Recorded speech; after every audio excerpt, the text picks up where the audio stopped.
asked, not answered, now answered. Is the FBI getting involved? Based on the fact that it's an ongoing matter, there's not much I can say. Less than 24 hours after that comment, we now know the FBI is getting involved with this story. As we come on the air, the Trump administration is again escalating its scrutiny of the now infamous video involving 6 Democratic lawmakers. The FBI now looking to schedule interviews with each of them. Senator Alyssa Slotkin writing today that, quote, the FBI's counterterrorism division appeared to open an inquiry, end quote, into her.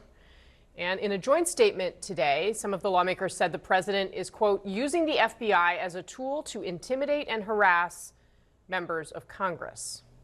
This newest involvement by the FBI happening less than a day after the Pentagon said it was starting its own investigation into Senator Mark Kelly, even threatening to recall him to active duty to potentially face a court-martial. I'm not going to be silenced. I'm not going to be intimidated. I mean, these two guys, they inform me of this in a tweet, because this is not about the law. This is about the media cycle, and it's about intimidation. All right, let's get off the sidelines and head into the arena. My panel is here. We're also joined by CNN correspondent Arlette Saenz and CNN senior White House correspondent Kristen Holmes, who is live from West Palm Beach. The president is going to be heading there later this evening for the holiday. But Arlette, let me start with you. What more are we learning here about what the FBI wants from these members of Congress? Well, Casey, the FBI is seeking interviews with these 6 Democratic lawmakers who had posted that video reminding members of the military and the intelligence community that they would not have to obey unlawful orders from the president. Now, one big question is what exactly these interviews are for. The sources have yet to detail what type of investigation might be underway from the FBI. But as you mentioned, Senator Alyssa Slotkin said that she believed that it was the FBI's counterterrorism division which opened an inquiry into her and potentially other lawmakers as well. Now, there was a joint statement from the 4 Democratic House lawmakers who were part of that video, and they wrote, quote, President Trump is using the FBI as a tool to intimidate and harass members of Congress. They went on to add, no amount of intimidation or harassment will ever stop us from doing our jobs and honoring our Constitution. But this news that the FBI is seeking interviews with these 6 Democratic lawmakers is a significant escalation, just days after President Trump went to Truth Social and accused these lawmakers of engaging in seditious behavior punishable by death. Now, at the same time as the FBI is requesting these interviews, there is also the Pentagon, which has launched a separate investigation into allegations of misconduct, specifically into Senator Mark Kelly, who is a retired captain in the U.S. Navy. So we're still waiting to learn a bit more of what the FBI wants with these interviews, whether these lawmakers will sit with it. But what we've heard from these Democratic lawmakers is that they are really undeterred amid the president's threats, saying that they will not be intimidated from speaking out. All right, so Kristen, what are you hearing from the administration about how this is unfolding?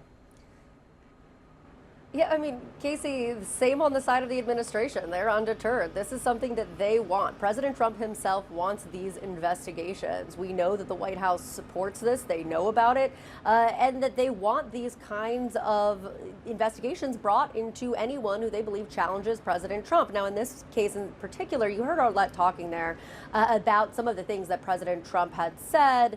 Sedition can be punishable by death. Just to paint a clear picture here, this really angered President Trump to the point where he was posting and reposting 16 times in a row just on this video alone. And the pushback from the White House has remained the same. They say that these Democratic lawmakers can't answer questions about what illegal requests the administration or orders the administration was giving to the military, and therefore that equates to them telling these members of the military or the intelligence community to circumvent the chain of command. That is the argument from the White House. What we have heard about how this all came to be is that the FBI, who, by the way, Kash Patel was meeting with President Trump in the Oval Office today, sought out meetings with these various lawmakers by first going to U.S. Capitol Police, who then directed them to the Sergeant at Arms, who handles all things as the chief law enforcement officer of both the Senate and the House. There's both the House and Senate Sergeant of Arms. So the FBI sent these letters to the Senate Sergeant of Arms in order to try and get these meetings. Now, whether or not they've actually been in touch in any way beyond that, completely unclear at this moment. But it should be noted that the president is all in on this. He is backing this fully, and he wants to see these investigations, which is likely why you're seeing them brought. All right, Kristen Holmes, Arlette Science, thank you both very much for starting us off today. Really appreciate it. Our panel is here in the arena. CNN contributor, New York Times journalist, and podcast host Lulu Garcia-Navarro, a CNN political analyst, national political reporter for Axios, Alex Thompson, former Democratic congressman from New York, Max Rose, and CNN senior political commentator, Scott Jennings. We are also joined by CNN senior law enforcement analyst, the former deputy director at the FBI, Andrew McCabe. And sir, I'd like to start with you, Director McCabe. What here... I guess what I'm trying to understand here, what we know from these lawmakers is that these interviews have been requested. Now, that would suggest that they are at this point not compelling these members to testify. And correct me if I'm wrong, but that would take a judge, I believe, to actually sign off and say, yes, we should do this.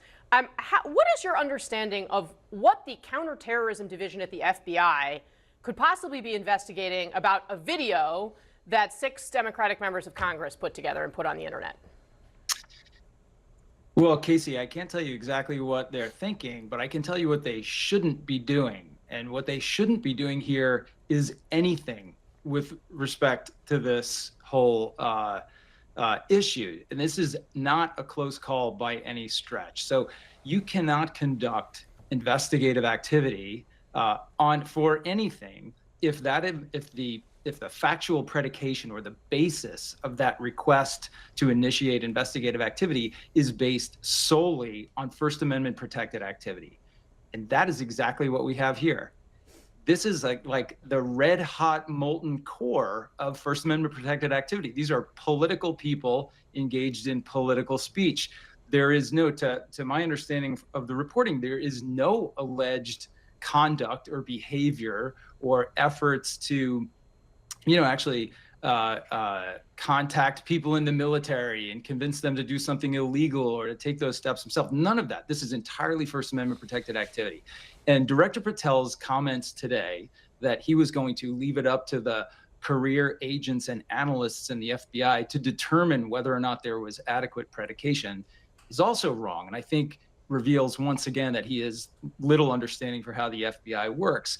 And that agents don't, first of all, analysts don't open cases. Agents don't open cases. They request that cases be open, and that request goes to a supervisor, and the supervisor has to check first for exactly this. That's the first box you check. Is this based on First Amendment protected activity exclusively? Here it very much is.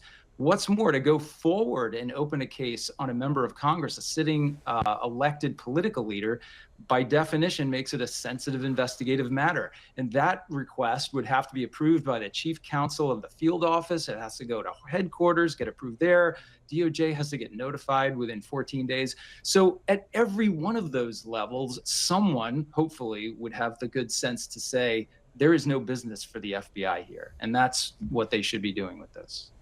So if these requests have gone out already to the Sergeant at Arms in the House and the Senate for these interviews, would your understanding be that all of those things have potentially either already happened or been totally circumvented for this request to go out?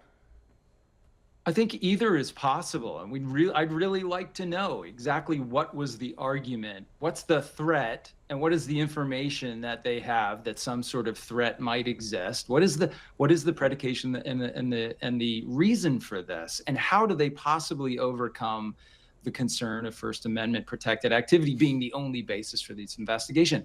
It raises, I think, really disturbing questions about how much the Bureau, in some ways, has been cowed by this administration and their heavy-handed, vengeful kind of activity, even within the organization, right? People who stand up and do things that the president doesn't like get fired. People who resist the current direction and strategies and the way the organization is being utilized or maybe have participated in investigations in the past that are now disfavored for one political reason or another get fired.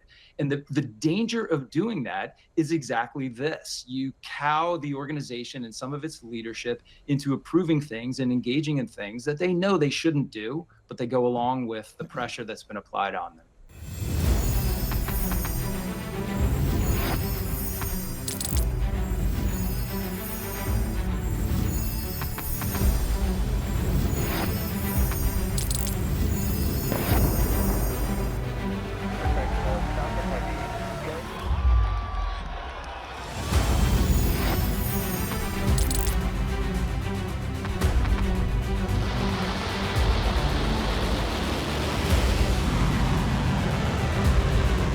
Been fighting so long and so hard that they don't know what the they're doing.